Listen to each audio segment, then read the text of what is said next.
Speaker of House of Commons. ಸಾಮಾನ್ಯ ಸಭೆಯ ಸಭಾಪತಿ.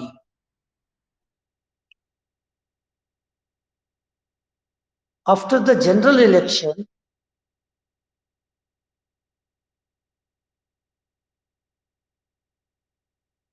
elected members of House of Commons are electing a candidate as a speaker and electing a candidate as a deputy speaker. Britain ಒಳಗ ಸಾಮಾನ್ಯ ಸಭೆಯ ಸದಸ್ಯರು ಚುನಾಯಿತಗೊಂಡಿರ್ತಕ್ಕಂಥ ಸದಸ್ಯರು ಏನ್ ಮಾಡ್ತಾರಂದ್ರೆ ಚುನಾವಣೆಯ ತರುವಾಯದ ದಿನಮಾನದೊಳಗ ಸೊ ತಮ್ಮಲ್ಲಿನೇ ಒಬ್ಬನನ್ನ ಅಥವಾ ಒಬ್ಬ ವ್ಯಕ್ತಿಯನ್ನ ಸಭಾಪತಿ ಅಂತ ಹೇಳಿಬಿಟ್ಟು ಆಯ್ಕೆ ಮಾಡ್ತಾರ. ಆಮೇಲೆ ಮತ್ತೊಬ್ಬ ವ್ಯಕ್ತಿಯನ್ನ ಡೆಪ್ಯೂಟಿ ಸ್ಪೀಕರು ಅಥವಾ ಉಪಸಭಾಪತಿ ಅಂತ ಹೇಳಿಬಿಟ್ಟ ಆರಿಸ್ತಾರ. This speaker post is respectable post and it is powerful post. Position of the Speaker of Britain is upgrading position. So in the parliamentary democratic system,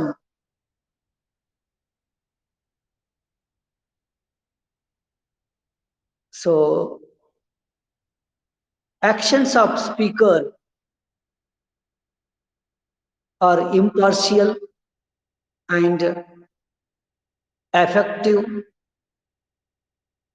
and active and so on things. ಸಂಸದೀಯ ಪ್ರಜಾಸತ್ತಾತ್ಮಕ ವ್ಯವಸ್ಥೆಯ ಅಡಿಯೊಳಗ ಸಭಾಪತಿಯ ಕೆಲಸ ಕಾರ್ಯಗಳು ಹೆಂಗದಾವ ಅಂತಂದ್ರ ಬೇಡ ಅವ ಹೆಂಗ ಕಾರ್ಯನಿರ್ವಹಣೆಯನ್ನು ಕೈಬೇಕಾಗ್ತದ ಅಂತಂದ್ರ ನಿಷ್ಪಕ್ಷಪಾತತನದಿಂದ ಅಧಿಕಾರಯುತವಾಗಿ ನಿಷ್ಠಾವಂತನಾಗಿ ಕಾರ್ಯನಿರ್ವಹಣೆಯನ್ನು ಕೈಬೇಕಾಗ್ತದ. ಇದು ಅವಶ್ಯಕ. ಸೊ ಈ ಸ್ಪೀಕರ್ ಅಂತಕ್ಕಂಥ ಹೆಸರು ಹೆಂಗ್ ಬಂತು ಈ ಬಗ್ಗೆ ಸ್ವಲ್ಪ ಇವ್ಯಾಲ್ಯೂಷನ್ ಮಾಡೋಣ. ಸ್ಪೀಕರ್ ಅನ್ನುವಂಥ ಹೆಸರು ಯಾವ ತರನಾಗಿ ಇಲ್ಲಿ ಅಸ್ತಿತ್ವಕ್ಕೆ ಬಂತು ಬ್ರಿಟನ್ ಒಳಗ ಅಂತಂದ್ರೆ Commons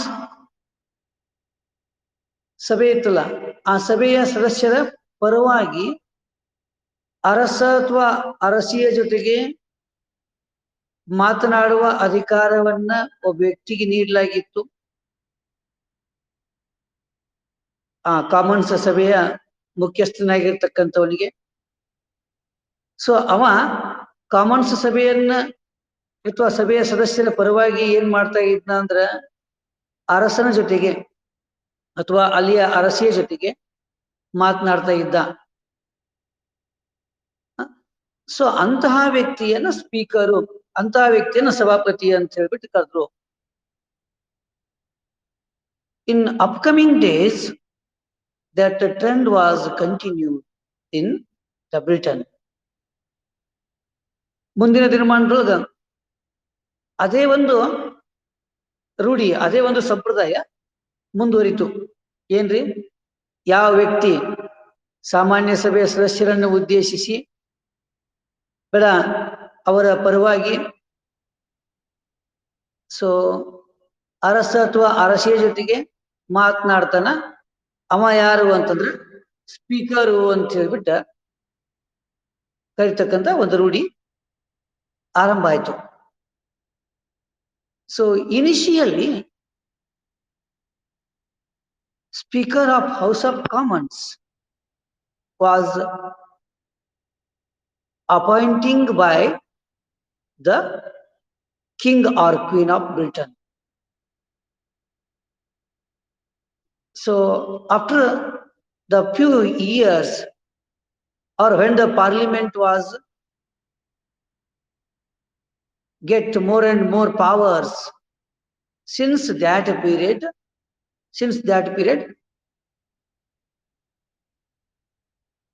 procedure of the appointment of a speaker was changed.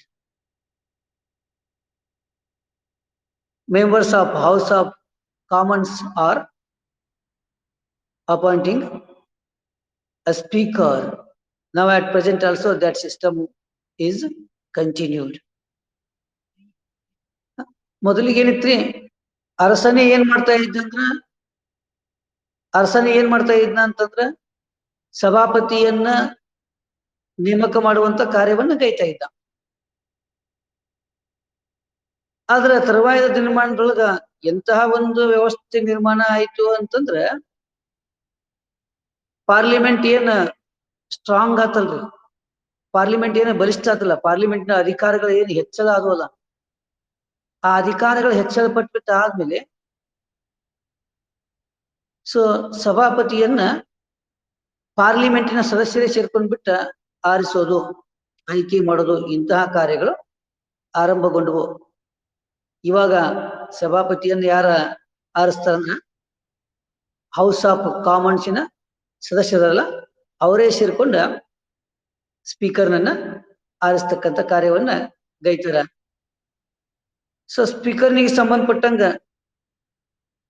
ಇನ್ನಿಷ್ಟ ಮಟ್ಟಿಗೆ ಸ್ವಲ್ಪ ಗಮನಿಸಕತ್ತೀವಿ ಅಂತಂದ್ರ, if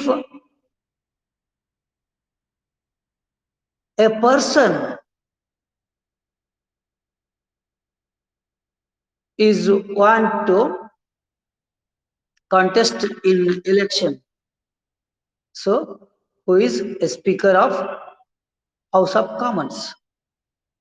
If speaker or if a person is want to contest in the election,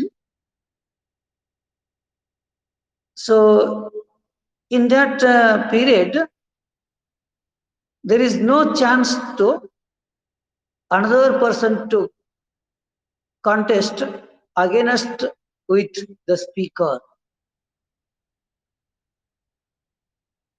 and to elect the speaker in that election unopposedly. So this is a trend of Britain. ಅಕಸ್ಮಾತ್ ಸಭಾಪತಿ ಆಗಿರ್ತಕ್ಕಂಥವ ಒಬ್ಬ ವ್ಯಕ್ತಿ ಅದಲ್ಲ, ಆ ಒಬ್ಬ ವ್ಯಕ್ತಿ ಸಭಾಪತಿ ಚುನಾವಣೆಗೆ ಸ್ಪರ್ಧಿಸಬೇಕು ಅಂತ ಹೇಳ್ಬಿಟ್ಟು ಇಷ್ಟಪಟ್ನ ಅಂತಂದ್ರ, ಆತ್ಮೀಯ ವಿದ್ಯಾರ್ಥಿಗಳೇ, ಅವನ ವಿರುದ್ಧ ಮತ್ತೊಬ್ಬ ವ್ಯಕ್ತಿ ಸ್ಪರ್ಧಿಸಂಗಿಲ್ಲ. ಚುನಾವಣೆಗೆ ಅವನು ಸ್ಪರ್ಧಿಸಕತ್ತಾರ, ಅವನ ವಿರುದ್ಧ ಮತ್ತೊಬ್ಬ ವ್ಯಕ್ತಿ ಸ್ಪರ್ಧೆ ಮಾಡ್ಲಾರ್ದೆ ಅವನನ್ನ ಸಭಾಪತಿಯನ್ನ ಅವಿರೋಧವಾಗಿ ಆಯ್ಕೆ ಮಾಡ್ತಕ್ಕಂತಹ ಒಂದು ಟ್ರೆಂಡ್, ಒಂದು ಸಂಪ್ರದಾಯ ಬ್ರಿಟನ್ ಒಳಗದ. ಹಂಗನ ಇನ್ನೊಂದು ಸಿಸ್ಟಮ್ ಅದ ರೀ, ಏನಂತಂದ್ರೆ already elected member is interested to have a post of speaker in that system or in that period, in that situation. So to elect that candidate as a speaker. So ಇದಕ್ಕ ಪರ್ಯಾಯವಾಗಿ ಇನ್ನೊಂದೇನ್ರಿ, ಯಾವನೋ ಒಬ್ಬ ವ್ಯಕ್ತಿ ಚುನಾಯಿತಗೊಂಡಿರ್ತಾನ, ಆ ಚುನಾಯಿತಗೊಂಡಿರ್ತಕ್ಕಂತಹ ಸದಸ್ಯ ತಾನು ಸಭಾಪತಿ ಆಗ್ಬೇಕು ಅಂತ ಹೇಳ್ಬಿಟ್ಟ ಏನಾದ್ರೂ ಇಷ್ಟಪಟ್ನ ಅಂತಂದ್ರ, ಸೊ ಸಭಾಪತಿ ಆಗ್ಬೇಕು ಅಂತೇಳಿ ಬಯಸಿದ್ನ ಅಂತಂದ್ರ, ಅಲ್ಲಿ ಏನ್ ಮಾಡ್ತಾರಂದ್ರ ಅಂಥ ವ್ಯಕ್ತಿಯನ್ನೇ ಸಭಾಪತಿಯನ್ನಾಗಿ ಮಾಡ್ತಾರ, ಅವನನ್ನೇ ಸಭಾಪತಿ ಅಂತ ಆರಿಸ್ತಾರ. ಅದಕ್ಕ ಬ್ರಿಟನ್ ಒಳಗ ಸಭಾಪತಿ ಕುರಿತು ಒಂದು ಹೇಳಿಕೆ ಅದ ರೀ, once A speaker always A speaker. Once A speaker always A speaker. ಏನ್ರಿ ಬ್ರಿಟನ್ ಒಳಗೆ ಒಂದ್ ಸರಿ ಅವ ಸಭಾಪತಿ ಆದ್ನ ಅಂತಂದ್ರ ಒಂದ್ಸಲ ಅವ ಸಭಾಪತಿ ಆದ್ನ ಅಂತಂದ್ರ ಯಾವಾಗ್ಲೂ ಅವ ಸಭಾಪತಿನೇ ಅಂತ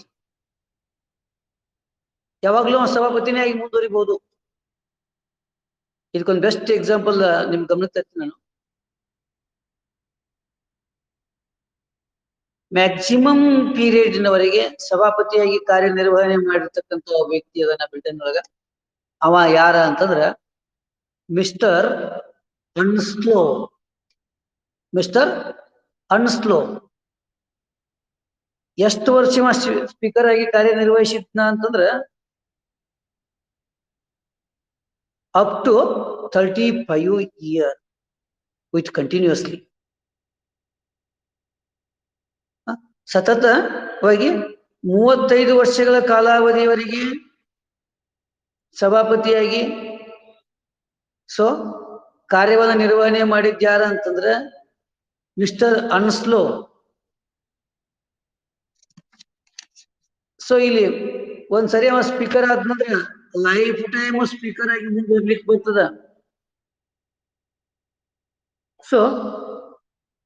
here what are the responsibilities of speaker? ಸಭಾಪತಿಯ ಒಂದು ಜವಾಬ್ದಾರಿಗಳು ಏನಿದಾವ ಅಂತ, ಸಭಾಪತಿಯ ಒಂದು ಕೆಲಸ ಕಾರ್ಯಗಳು ಇಲ್ಲಿ ಏನಿರ್ತಾವ ಅಂತ ಸ್ವಲ್ಪ ಆ ಕುರಿತು ಅವಲೋಕನೆ ಮಾಡ್ಲಿಕ್ಕತ್ತೀವಿ ಅಂತಂದ್ರೆ, ಆತ್ಮೀಯ ವಿದ್ಯಾರ್ಥಿಗಳೇ, his position is respective position and he is a responsible person and if the king or queen is send any different messages to the Speaker of House of Commons in that period to read that message in front of the members of House of Commons or in the sessions. ಈ ಸಭಾಪತಿಯ ಒಂದು ಸ್ಥಾನ ಬಹಳಷ್ಟು ಗೌರವಾನ್ವಿತ ಸ್ಥಾನ ಆಗಿದೆ. ಜೊತೆಗೆ ಅಷ್ಟೇ ಹೆಚ್ಚು ಪ್ರಮಾಣದ ಹೊಣೆಗಾರಿಕೆಯನ್ನ ಕಂಡುಕೊಂಡಿರ್ತಕ್ಕಂಥ ಒಂದು ಸ್ಥಾನ ಆಗಿದೆ. ಇವ ಅರಸ ಅಥವಾ ಅರಸಿ ಏನಾದ್ರೂ ಸಂದೇಶಗಳನ್ನು ಇವನಿಗೆ ಕಳಿಸಿದ್ರು ಅಂತಂದ್ರ ಸಭೆಯ ಕಾರ್ಯಕಲಾಪಗಳ ನಡಿ ಮುಂದ ಅದನ್ನ ಓದಿ ಹೇಳ್ತಕ್ಕಂತ ಕಾರ್ಯವನ್ನ ಗೈತಾನ. ಅಷ್ಟ ಅಲ್ದ ಇವನ್ನ ಇದಿಷ್ಟು ಕಾರ್ಯಗಳನ್ನ ಸುಮ್ಮನೆ ಒಂದಿಷ್ಟು ಅವಲೋಕನೆ ಮಾಡಕತ್ತೀವಂದ್ರ, to protect the quiet in the session, this is the responsibility of speaker. ಸಭೆಯೊಳಗ ಸಭೆಯ ಕಾರ್ಯಕಲಾಪಗಳ ನಡಿ ಮುಂದ ಏನ್ ಮಾಡೋದು, ಶಾಂತಿಯನ್ನ ಕಾಪಾಡಿಕೊಂಡು ಹೋಗೋದು, to control the all members, ಗಲಭೆ ಆಗ್ಲಾರ್ದಂಗ, ಅನ್ಪಾರ್ಲಿಮೆಂಟರಿ ಲ್ಯಾಂಗ್ವೇಜ್ ಅನ್ನು ಯೂಸ್ ಮಾಡ್ತಿರ್ತಾರೆ ನೋಡ್ರಿ, ಅದು ಆಗ್ಲಾರ್ದಂಗ. ಆಮೇಲೆ ಸದಸ್ಯರ ವರ್ತನೆಗಳು ಒಂದೊಂದ್ಸರಿ ಮಿತಿ ಮೀರ್ತಾವ, ಅದು ಮಿತಿ ಮೀರ್ಲಾರ್ದಂಗ ಕಂಟ್ರೋಲ್ ಮಾಡ್ತಕ್ಕಂಥ ಒಂದು ಅಧಿಕಾರ ಯಾರಿಗದ ಅಂದ್ರೆ ಸ್ಪೀಕರ್ನಿಗದ. ಆ ನಂತರ one more responsibility of the Speaker of House of Commons is here, that is to have a presidentship of House of Commons and to maintain the all activities smoothly and properly. ಸಭೆಯ ಅಧ್ಯಕ್ಷತೆಯನ್ನು ಹೊಂದೋದು, ಸಭೆಯ ಅಧ್ಯಕ್ಷತೆಯನ್ನು ಹೊಂದೋದು, ಜೊತೆಗೆ ಏನ್ರಿ ಸಭೆಯ ಕಾರ್ಯಕಲಾಪಗಳು ವ್ಯವಸ್ಥಿತವಾಗಿ ಸುಳ್ಳಿತಾಗಿ ನಡೆದುಕೊಂಡು ಹೋಗುವಂಗ maintain ಮಾಡ್ತಕ್ಕಂಥ ಒಂದು ಹೊಣೆಗಾರಿಕೆ, ಒಂದು ಜವಾಬ್ದಾರಿ ಯಾರಿಗಾಗ್ಯದ ಅಂತಂದ್ರೆ ಈ ಸಭಾಪತಿದಾಗಿರ್ತದ. ಆನಂತರ ಟು ಇನ್ವೈಟ್ ದ ಮೆಂಬರ್ಸ್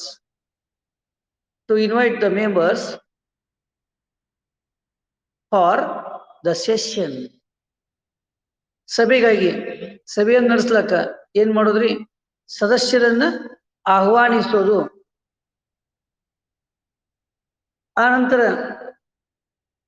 ಇನ್ನಿಷ್ಟು ಮಟ್ಟಿಗೆ ನೋಡಿದಾಗ when the bill is explaining by the members in the session, at that period either this bill is a financial related bill or this bill is common bill or general bill. So to take the decision, so this is the responsibility of speaker. ಸಭೆಯೊಳಗ ವಿಧೇಯಕಗಳನ್ನ ಮಂಡನೆ ಮಾಡ್ತಾರೆ ನೋಡ್ರಿ, ಮಸೂದೆಗಳನ್ನ ಮಂಡನೆ ಮಾಡ್ತಾರೆ ನೋಡ್ರಿ. ಆ ಮಸೂದೆಗಳನ್ನ ಮಂಡನೆ ಮಾಡಿರ್ತಕ್ಕಂತಹ ಸಭೆಯೊಳಗ ಆ ಮಸೂದೆ ಹಣಕಾಸಿನ ವಿಷಯಕ್ಕೆ ಸಂಬಂಧಪಟ್ಟಂತ ಮಸೂದೆ ಆಗಿತ್ತು ಅಥವಾ ಯಾವುದೋ ಸಾಮಾನ್ಯ ವಿಷಯಕ್ಕೆ ಸಂಬಂಧಪಟ್ಟಂತ ಮಸೂದೆ ಆಗೈತಿ ಅಂತ ಹೇಳ್ಬಿಟ್ಟ ಆ ಕುರಿತು ನಿರ್ಧರಿಸತಕ್ಕಂತಹ ಅಧಿಕಾರ ಯಾರಿಗದ? ಸಭಾಪತಿಗೆ ಅದ. ಆ ನಂತರ to do the casting vote, when the votes are coming in the session regarding any subject matter, either positive or negative. At that period, to do the casting vote, this is one more work or responsibility of this Speaker of House of Commons. ಯಾವಾಗ ಸಭೆಯೊಳಗ ಪರ ಮತ್ತು ವಿರುದ್ಧ ದಿಶೆಯೊಳಗ ಯಾವ್ದಾದ್ರು ಒಂದರ ಕುರಿತು ಸಮಾನ ಮತಗಳು ಅಂತ ಬಂದಿರ್ತಾವಲ್ಲ, ಆ ವೇಳೆಯೊಳಗ ನಿರ್ಣಾಯಕ ಮತವನ್ನ ಚಲಾಯಿಸ್ತಕ್ಕಂತಹ ಅಧಿಕಾರ ಯಾರಿಗದರಿ? ಸೊ ಸಭಾಪತಿಗೆ ಅಂತದ.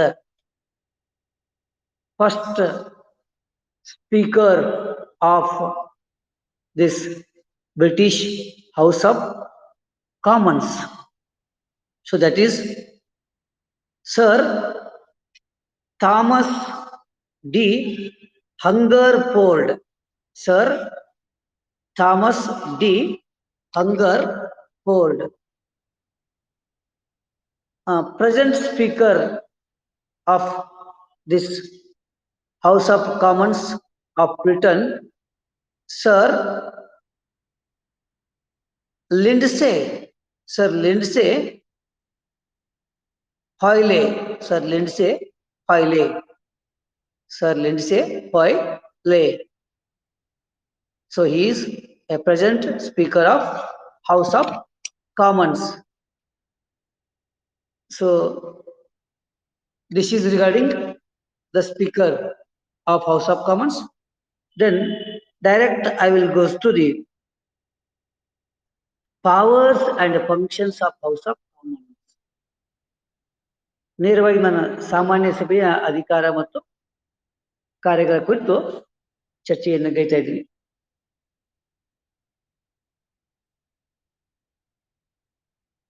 House of Commons, this is important chamber of the British Parliament, and this is strong chamber of the British Parliament. Now at present, administrative, legislative and financial related all authorities are centralized in this chamber or in this House of Commons. So ಸಾಮಾನ್ಯ ಸಭೆ ಬಹಳಷ್ಟು ಮಹತ್ವದಾದಂತಹ ಒಂದು ಸದನ ಆಗಿದೆ. So ಎಂತೆಂಥ ಅಧಿಕಾರಿಗಳನ್ನ ಇದು ಕಂಡುಕೊಂಡದ ಅಂತಂದ್ರೆ, ಆಡಳಿತಾತ್ಮಕ ದಿಶೆಯ ಅಧಿಕಾರಗಳು, ಶಾಸನೀಯ ವಿಷಯಕ್ಕೆ ಅನ್ವಯಿಸ್ತಕ್ಕಂತಹ ಅಧಿಕಾರಗಳು, ಹಣಕಾಸಿನ ವಿಷಯಕ್ಕೆ ಅನ್ವಯಿಸ್ತಕ್ಕಂತಹ ಅಧಿಕಾರಗಳು, ಇಂತಹ ಎಲ್ಲ ಅಧಿಕಾರಗಳನ್ನ ಈ ಸಾಮಾನ್ಯ ಸಭೆ ಹೊಂದಿದ. ಆತ್ಮೀಯ ವಿದ್ಯಾರ್ಥಿಗಳೇ, ಒಂದು ಅರ್ಥದೊಳಗ ಬ್ರಿಟನ್ನಿನ ಪಾರ್ಲಿಮೆಂಟು ಅಂತಂದ್ರೆ ಸಾಮಾನ್ಯ ಸಭೆ ಅಂತ ಹೇಳಿದ್ರು ತಪ್ಪಾಗ್ಲಿಕ್ಕಿಲ್ಲ. ಒಂದ್ ಅರ್ಥದೊಳಗ ಬ್ರಿಟನ್ನ ಪಾರ್ಲಿಮೆಂಟ್ ಅಂದ್ರ ಸಾಮಾನ್ಯ ಸಭೆನೇ. ಅಷ್ಟೊಂದು ಅಧಿಕಾರಯುತವಾಗಿರ್ತಕ್ಕಂತ ಒಂದು ಸದನ. ಸೊ ಈ ಸಾಮಾನ್ಯ ಸಭೆ ಆಗ್ಯದ. ಹಾಗಾದ್ರೆ what are the different powers and functions of House of Commons? ಈ ಸಾಮಾನ್ಯ ಸಭೆಯ ಬೇರೆ ಬೇರೆ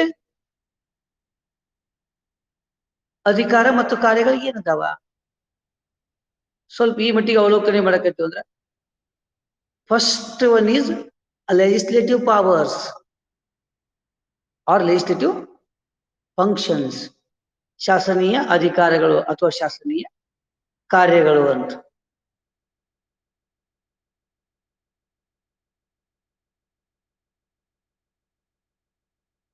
ಸೊ ಬ್ರಿಟನ್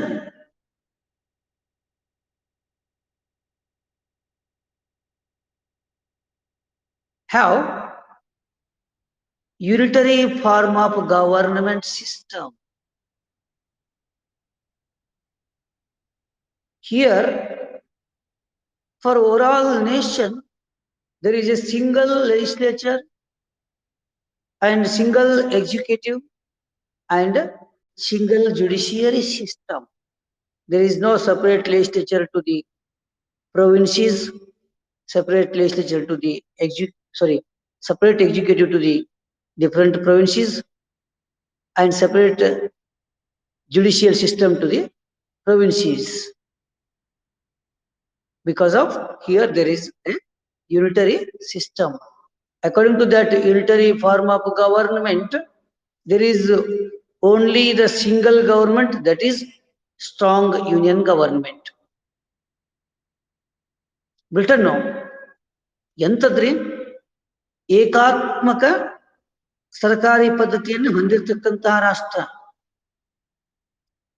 ಸೊ ಇಲ್ಲಿ ಏನದ ವಿದ್ಯಾರ್ಥಿಗಳೇ, ಇಡೀ ರಾಷ್ಟ್ರಕ್ಕೆ ಒಂದೇ ಶಾಸಕಾಂಗ, ಒಂದೇ ಕಾರ್ಯಾಂಗ, ಒಂದೇ ನ್ಯಾಯಾಂಗ. ಪ್ರಾಂತಗಳಿಗೆ ಅಂತ ಹೇಳಿಬಿಟ್ಟು ಇಲ್ಲಿ ಯಾವ ಪ್ರತ್ಯೇಕ ಕಾರ್ಯಾಂಗ ಇಲ್ಲ, ಪ್ರತ್ಯೇಕ ಶಾಸಕಾಂಗ ಇಲ್ಲ, ಪ್ರತ್ಯೇಕ ನ್ಯಾಯಾಂಗ ಇಲ್ಲ. ಕೇವಲ ಕೇಂದ್ರ ಸರ್ಕಾರದ ಅಸ್ತಿತ್ವ ಮಾತ್ರ ಇಲ್ಲಿ ಇರೋದ್ರಿಂದ ಶಾಸಕಾಂಗ, ಕಾರ್ಯಾಂಗ ಮತ್ತು ನ್ಯಾಯಾಂಗಗಳು ಒಂದೇ ಅದಾವ.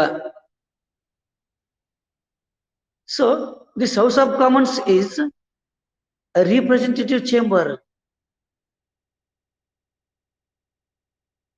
or this is a people chamber. ಇದು ಜನತಾ ಸದನ ಅಂತ್ರಿ, ಅಥವಾ ಇದನ್ನ ಏನಂತ ಕರೀತಾರ, ಪ್ರಾತಿನಿಧಿಕ ಸದನ ಅಂತ ಕರೀತಾರ. ಜನರನ್ನ ಪ್ರತಿನಿಧಿಸ್ತಕ್ಕಂತಹ ಒಂದು ಸದನ ಇದು. So here legislative powers are more and more to this House of Commons. ಇಲ್ಲಿ ಸಾಮಾನ್ಯ ಸಭೆಗೆ ಶಾಸನೀಯ ವಿಷಯಕ್ಕೆ ಅನ್ವಯಿಸ್ತಕ್ಕಂತಹ ಅಧಿಕಾರಗಳು ಬಹಳ ಅಂದ್ರೆ ಬಹಳಷ್ಟು ಅದಾವ. So any type of the bills regarding the legislative system, that all bills are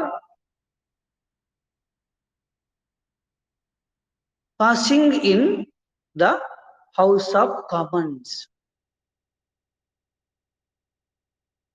ಇಲ್ಲಿ ಯಾವುದೇ ತರನಾದಂತಹ ಶಾಸನಗಳು ಅಂದ್ರೆ ಸಾಮಾನ್ಯ ವಿಷಯಕ್ಕೆ ಸಂಬಂಧಪಟ್ಟದ್ದು, ಯಾವುದೇ ತರನಾದಂತಹ ಶಾಸನಗಳು ಏನಾಗ್ತಾವ, ಜಾರಿಗೆ ಬರ್ತಾವ ಸಾಮಾನ್ಯ ವಿಷಯಕ್ಕೆ ಸಂಬಂಧಪಟ್ಟದ್ದು ಅಥವಾ ಶಾಸನೀಯ ವ್ಯವಸ್ಥೆಗೆ ಸಂಬಂಧಪಟ್ಟಂಗ ಅವಲೋಕನೆ ಮಾಡಿದಾಗ. ಸೊ ಎಲ್ಲ ಶಾಸನಗಳನ್ನ ಹುಟ್ಟು ಹಾಕತಕ್ಕಂತಹ ಒಂದು ಸದನ ಅಂತ ಏನಾದ್ರು ಇದ್ರ ಅದು ಹೌಸ್ ಆಫ್ ಕಾಮನ್ಸ್ ಅಂತ. ಇದು ಹುಟ್ಟು ಹಾಕ್ಲಾರ್ದೆ ಇರ್ತಕ್ಕಂತ ಕಾಯ್ದೆನೇ ಇಲ್ಲ. So before or initially this House of Commons was getting equal authority to the House of Lords. both chambers are having a equal powers initially. When the Parliament of Britain was existed in Britain, since that period, ಯಾವಾಗ Britain ಒಳಗ parliament ಅಸ್ತಿತ್ವಕ್ಕೆ ಬಂತಲ್ರಿ, ಅದು ಅಸ್ತಿತ್ವಕ್ಕೆ ಬಂದ ಅವಧಿಯನ್ನು ಹಿಡ್ಕೊಂಡ so ಏನಾಗಿತ್ತು ಅಂತಂದ್ರ House of Lords, House of Commons ಸರಿಸಮಾನವಾದಂತಹ ಅಧಿಕಾರಗಳನ್ನು ಹೊಂದಿತ್ತು. ಲಾರ್ಡ್ಸ್ ಕಾಮನ್ಸ್ಗೆ ಸಮಾನ ಅಧಿಕಾರಗಳಿದ್ದು, ಲಾರ್ಡ್ಸ್ನಷ್ಟೇ ಅಧಿಕಾರಗಳನ್ನು ಇದು ಕಂಡುಕೊಂಡಿತ್ತು. But so in 1949 period, Parliament of Britain was amended to the 1911 Act. With that amendment,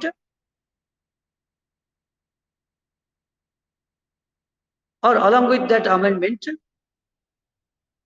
hike the powers of House of Commons and decrease the powers of House of Lords.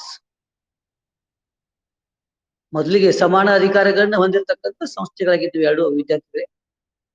ಯಾವಾಗ 1949 ಅವಧಿಯೊಳಗ ಅಲ್ಲಿಯ ಸಂಸತ್ತು 1911 ಶಾಸನ ಅಥವಾ ಕಾಯ್ದೆಗೆ ತಿದ್ದುಪಡಿಯನ್ನ ಕೈಕೊಂತಲ್ರಿ. ಆ ತಿದ್ದುಪಡಿಯನ್ನ ಕೈಕೊಂಡ್ಬಿಟ್ಟು ಆದ್ಮೇಲೆ ಸೊ ಏನ್ ಮಾಡಿದ್ರು ಅಂತಂದ್ರ House of ಲಾರ್ಡ್ಸಿನ ಅಧಿಕಾರಗಳು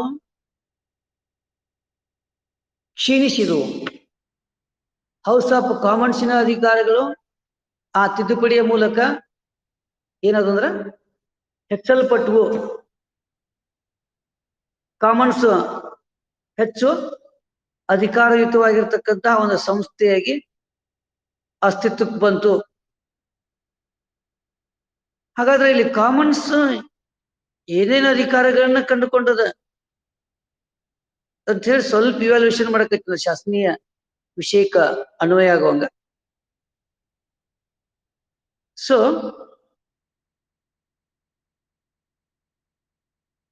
to express the any bills which is related to the legislative system and to amend any bills, to amend any bills or any law and orders of Britain, or to nullify any type of the rules and regulations of Britain. So this is a great authority of House of Commons of Britain. ಶಾಸನೀಯ ವಿಷಯಕ್ಕೆ ಅನ್ವಯಿಸಿ ನಾವು ಒಂದ್ ಸ್ವಲ್ಪ ಅವಲೋಕನೆ ಮಾಡಕತ್ತೀವಿ ವಿದ್ಯಾರ್ಥಿಗಳೇ. So ಯಾವುದೇ ಶಾಸನವನ್ನ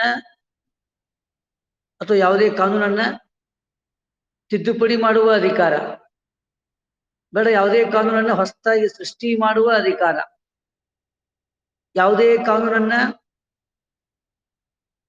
ರದ್ದುಪಡಿಸುವ ಅಧಿಕಾರ, ಇಂತಹ ಸಂಪೂರ್ಣವಾದಂತಹ ಅಧಿಕಾರ ಯಾವುದಕ್ಕದ ಅಂತಂದ್ರ ಹೌಸ್ ಆಫ್ ಕಾಮನ್ಸ್ಗದ. So legislative related bills are discussing in the House of Commons.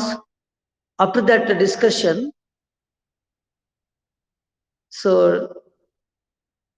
by the approval of members of House of Commons, or after the approval of House of Commons, that bill goes to the House of Lords for the approval. In that situation, in generally House of Commons is to provide the approval to that bill and finally it is provide the chance to implement that bill to the House of Commons.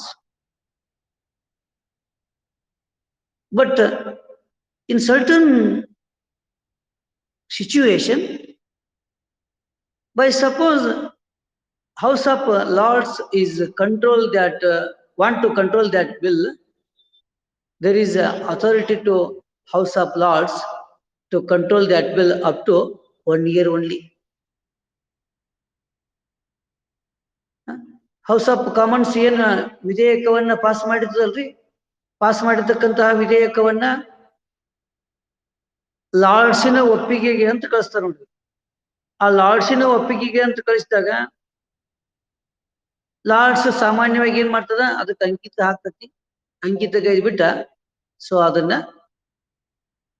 ಜಾರಿಗೆ ತರಲಿಕ್ಕೆ ಅನುವು ಮಾಡಿ ಕೊಡ್ತದ. ಬೇಡ ಒಂದೊಂದು ಸಂದರ್ಭದೊಳಗೆ ಏನ್ ಮಾಡುವ ಅಂದ್ರೆ ಲಾರ್ಡ್ಸ್ ಆ ಕಾಮನ್ಸಿನ ಸಭೆ ಹೊರಡಿಸಿರ್ತಕ್ಕಂತಹ ಒಂದು ವಿಧೇಯಕವನ್ನ ತಡೆ ಹಿಡಿಬಹುದು, ನಿಯಂತ್ರಿಸಬಹುದು. ಎಲ್ಲಿವರೆಗೆ? ಮ್ಯಾಕ್ಸಿಮಮ್ ಅಂದ್ರೆ 1 ವರ್ಷದ ಕಾಲಾವಧಿವರೆಗೆ ನಿಯಂತ್ರಿಸಬಹುದು. 1 ವರ್ಷದ ಕಾಲಾವಧಿವರೆಗೆ ಅಂದ್ರೆ ತಡೆ ಹಿಡಿಬಹುದು. So after 1 year, after 1 year, so that bill is made by the House of Commons once again. No doubt that was implementing in the Britain. No doubt that was implementing in the United Kingdom. So in that situation, there is no authority to control that bill to the House of Lords. 1 ವರ್ಷ ತಡೆಯಬಹುದು. 1 ವರ್ಷ ಆಗ್ಬಿಟ್ಟು ಆದ ನಂತರ, 1 ವರ್ಷ ಆಗ್ಬಿಟ್ಟು ಆದ ನಂತರ ಮತ್ತ ಆ ವಿಧೇಯಕವನ್ನ ಹೌಸ್ ಆಫ್ ಕಾಮನ್ಸ್ ಜಾರಿಗೆ ತರಬೇಕು ಅಂತೇಳಿ ಆಲೋಚನೆ ಮಾಡಿತ್ತು ಅಂತಂದ್ರ, ಸೊ ಆ ಸಂದರ್ಭದೊಳಗ ಆ ವಿಧೇಯಕವನ್ನ ನಾವು 1 ವರ್ಷದ ಕಾಲಾವಧಿಗೆ ತಡೆ ಹಿಡಿದಿದ್ದೀವಿ, why you are implementing that bill ಅಂತೇಳಿ ಕ್ವಶನ್ ಮಾಡ್ಲಿಕ್ಕೆ ಬರಂಗಿಲ್ಲ. ಸೊ 2ನೇ ಬಾರಿಗೆ ವಿಧೇಯಕ ಲಾರ್ಡ್ಸ್ನೊಳಗೆ ಚರ್ಚೆ ಆಯಿತು ಅಂತಂದ್ರ, ಇಲ್ಲಿ ಕಾಮನ್ಸ್ ಒಳಗೆ ಚರ್ಚೆ ಆಯ್ತು ಅಂದ್ರ ಲಾರ್ಡ್ಸ್ ಅದನ್ನ ತಡಲಿಕ್ಕೆ ಅವಕಾಶ ಇಲ್ಲ. Because of House of Lords is a weak chamber in the British Parliament. ಅದಕ್ಕ ಬಲಿಷ್ಠತೆ ಅಂತಕ್ಕಂಥ ಇಲ್ಲ, ಅದರ ಅಧಿಕಾರಗಳ ಕ್ಷೀಣಿಸಿದ್ದವ. ಯಾವಾಗ್ರಿ? 1949 ಪೀರಿಯಡ್ ಒಳಗೆ ಅಮೆಂಡ್ಮೆಂಟ್ ಮಾಡಿರಲ್ಲ. ಆಫ್ಟರ್ ದಟ್ ಅಮೆಂಡ್ಮೆಂಟ್, ಅನ್ವರ್ಸ್ ದಟ್ ಅಮೆಂಡ್ಮೆಂಟ್. ಸೊ ಈ ತರನಾಗಿ ಶಾಸನೀಯ ಅಧಿಕಾರದ ಕಕ್ಷೆಯನ್ನು ತೆಗೆದುಕೊಂಡು ನೋಡಿದಾಗ ಅತ್ಯಂತ ಬಲಿಷ್ಠವಾಗಿರ್ತಕ್ಕಂತಹ ಒಂದು ಸದನವಾಗಿ ಹೌಸ್ ಆಫ್ ಕಾಮನ್ಸ್ ಕಾರ್ಯ ವೈಖರಿಯನ್ನ ನೆರವೇರಿಸ್ತಾ ಇದೆ. Then executive powers or control over executive. So what is this executive powers or what is the control over executive? You know, taken to the next period.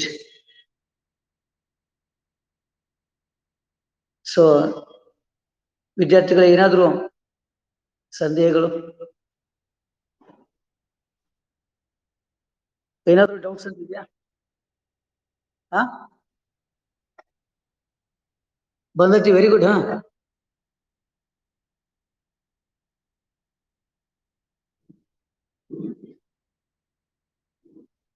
ನಮ್ಮ ರಿಪೋರ್ಟ್ ಇನ್ನೂ ಬಂದಿಲ್ಲ. ನಾನು ನಿನ್ನೆಯಿಂದ contact ಮಾಡಿದ್ದೀನಿ ಅವ್ರಿಗೆ. ಇವಾಗ ಮತ್ತೆ ಕಾಲ್ ಮಾಡ್ತೀನಿ. ಇವಾಗ ಕಾಲ್ ಮಾಡಿ, ನಿನ್ನೊಬ್ರಿಗೆ ಕಾಲ್ ಮಾಡಿದ್ದೆ. 4 ಗಂಟೆಗೆ ಕಾಲ್ ಮಾಡಿ ಅಂತ ಹೇಳಿ 4 ಗಂಟೆಗೆ ನನಗೆ ಕಾಲ್ ಮಾಡ್ಲಿಕ್ಕೆ ಆಗ್ಲಿಲ್ಲ ಅವ್ರಿಗೆ. ಸೊ ಇವಾಗ 10 ಗಂಟೆಗೆ ಕಾಲ್ ಮಾಡ್ತೀನಿ. 10 ಕಾಲ್ ಮಾಡಿ ಅದನ್ನ ರಿಪೋರ್ಟ್ ಕನ್ಫರ್ಮ್ ಮಾಡಿಸ್ತೀನಿ ನೋಡಿ. ಇವಾಗ ಸ್ಟಾಫ್ ರಿಪೋರ್ಟ್ ಇವತ್ತು ಬಂತು ಅಂತಂದ್ರೆ ಸೊ ನಿಮ್ಮ ರಿಪೋರ್ಟ್ ತಗೊಂಡ್ಬರುವಂತ ರಿಪೋರ್ಟ್ ತಂದು.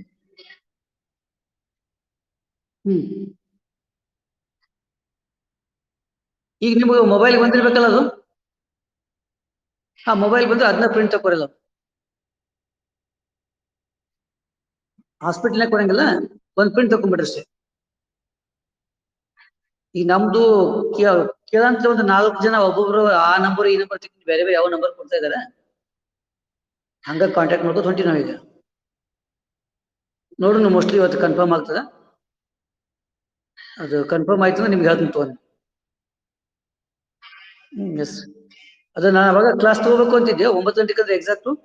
ಸ್ವಲ್ಪ ಪ್ರಿನ್ಸಿಪಲ್ ಇನ್ನು ಕರೆದ್ರು, ಹಿಂಗಾಗಿ ಸ್ವಲ್ಪ ಕಟ್ರಿಗೆ. ಏನಾದ್ರು ಡೌಟ್ಸ್ ಮತ್ತು? ಏನಿಲ್ಲ. S,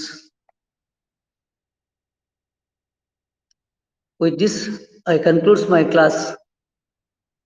Thank you very much.